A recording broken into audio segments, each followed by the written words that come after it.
അതിരാവിലെ തന്നെ കുരിശുമലയിലേക്കാണ് കേട്ടോ ഇന്നത്തെ യാത്ര. അതിപ്പോൾ എവിടെയാണെന്ന് സംശയിക്കേണ്ട, ടോപ്പ് ട്രെൻഡിങ്ങിൽ നിൽക്കുന്ന കക്കാടംപൊയിലേക്ക് തന്നെയാണ് കേട്ടോ.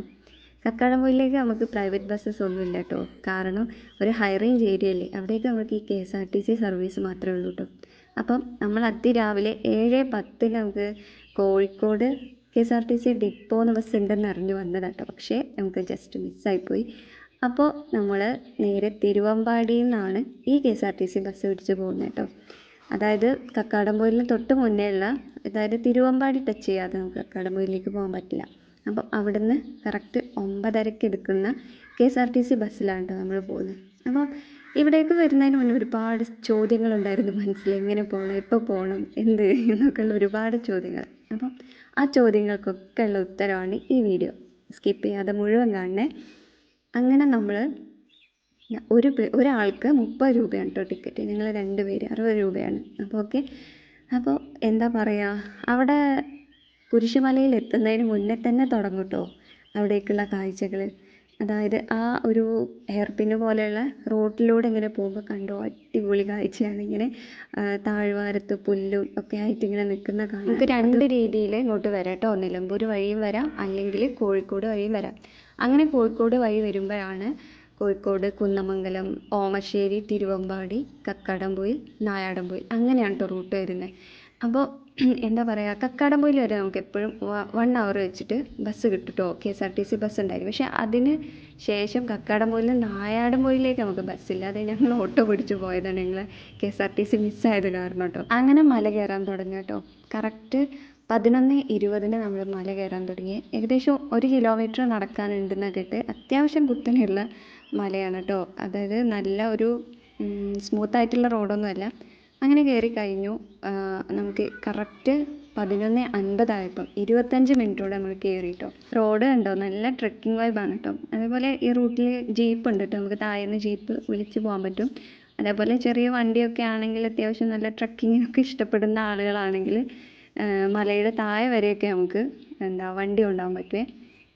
അങ്ങനെയൊക്കെ ആണെങ്കിൽ നമുക്ക് എന്താ പറയുക, ഒരു ടീമൊക്കെ ആയിട്ട് പോവുകയാണെങ്കിൽ ഇങ്ങനെ വർത്താനമൊക്കെ പറഞ്ഞ് ഇങ്ങനെ മല കയറാൻ ഭയങ്കര രസമായിരിക്കും, ഓരോ കാഴ്ചകളൊക്കെ കണ്ടിട്ട്.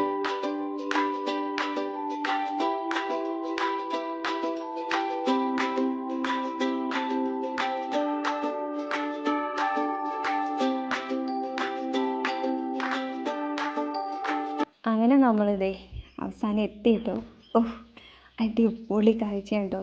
ശരിക്കും ഉണ്ടല്ലോ, നമ്മളെ കണ്ണിൽ കാണുന്ന ആ ഒരു ഭംഗിയും ഫീലും ഒന്നും നമുക്ക് ഒരിക്കലും ക്യാമറയിൽ പകർത്താനോ പറയാനോ പറ്റില്ലല്ലോ എന്ന് ശരിക്കും ചിന്തിച്ച് പോയിട്ടോ. അത്രയ്ക്ക് മനോഹരമാണ്. പക്ഷേ എന്താ പറയുക, മിസ്റ്റ് പ്രതീക്ഷിച്ച് വന്നതാണ്.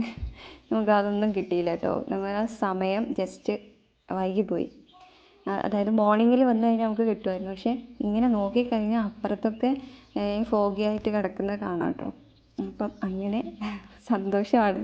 അടിപൊളി കാഴ്ചകൾ. അതേപോലെ ഇവിടുത്തെ കാലാവസ്ഥ ഉണ്ടല്ലോ, അത് പെട്ടെന്ന് മാറിക്കൊണ്ടേയിരിക്കും കേട്ടോ. പെട്ടെന്ന് മൂടി പൊതിച്ചിങ്ങനെ നിൽക്കും, അത് തന്നെ തെളിയും, അങ്ങനെയൊക്കെ ആയിട്ട് പെട്ടെന്ന് മാറുന്നൊരു കാലാവസ്ഥയാണ്. ശരിക്കും എന്താ പറയുക, ഇവിടുത്തെ മെയിൻ ഹൈലൈറ്റ് എന്ന് പറയുന്നത് ഫോഗിനായിരുന്നു കേട്ടോ. പക്ഷേ ഫോഗ് ഇല്ലെങ്കിലും എപ്പോഴും നല്ല കാഴ്ചകൾ, എപ്പോഴും നല്ല പൊളി വൈബാണ്. അപ്പോൾ ഇപ്പം നമ്മൾ നിൽക്കുന്ന സമുദ്രനിരപ്പിന് ഏകദേശം 2200 അടി ഉയരത്തിലാണ് കേട്ടോ. ഈ ഒരു പ്രദേശം വരുമ്പം 2 മലകളുണ്ട്. ഒന്ന് ഹൈറ്റ് കൂടിയത്, ഒന്ന് ഹൈറ്റ് കുറഞ്ഞത് കേട്ടോ. ഹൈറ്റ് കുറഞ്ഞതിലേക്കാണ് നമ്മൾ കയറിയത്. ആ ഹൈറ്റ് കുറഞ്ഞ ഭാഗത്താണ് കുരിശുമലയൊക്കെ, ഈ കാണുന്ന കാഴ്ചകളൊക്കെ. അപ്പുറത്ത് ദൂരെ കാണുന്നില്ലേ, അതാണ് ഹൈറ്റ് കൂടിയത്. ശരിക്കും എന്താ പറയുക, ട്രക്കിംഗ് ഒക്കെ ഇഷ്ടപ്പെടുന്ന ആൾക്കാർക്ക് അങ്ങോട്ട് കയറിട്ടോ.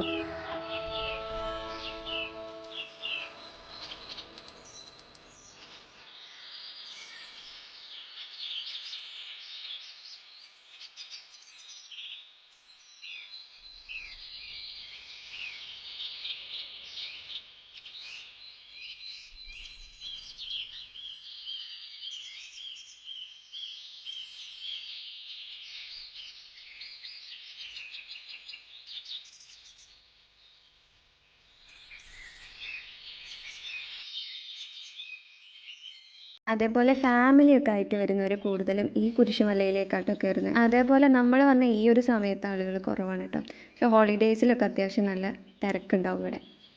പിന്നെ നമുക്ക് ഇവിടെ വരുന്ന ബെസ്റ്റ് ടൈം എന്ന് പറയുന്നത് കുറച്ചൊരു മഴയൊക്കെ ഉള്ള ഒരു സമയം ഉണ്ടാവില്ല, അത്യാവശ്യം ചെറിയൊരു ചാറ്റൽ മഴയൊക്കെ ഉള്ള ആ ഒരു ടൈമിൽ വന്ന് അടിപൊളിയായിരിക്കും കേട്ടോ. അപ്പോഴാണ് നമുക്ക് ഈ ഫോഗൊക്കെ അടുത്ത് കാണാൻ പറ്റുന്നത് കേട്ടോ.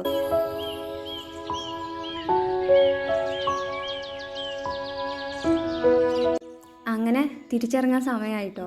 പക്ഷെ ശരിക്കും പറഞ്ഞിട്ടുണ്ടല്ലോ, നമുക്കിവിടെ കയറി കഴിഞ്ഞാൽ ഇവിടെ നിന്ന് ഇറങ്ങി പോകാനേ തോന്നൂല കേട്ടോ. ഈ കാഴ്ചകളൊക്കെ ഉണ്ട്, ഇവിടെ ഇങ്ങനെ ഇരിക്കാൻ തന്നെ തോന്നുള്ളൂ. പക്ഷെ തൽക്കാലം നമ്മൾ വീണ്ടും വരാം എന്ന് പറഞ്ഞുകൊണ്ട് മനസ്സില്ലാ മനസ്സോടെ ഇറങ്ങുക.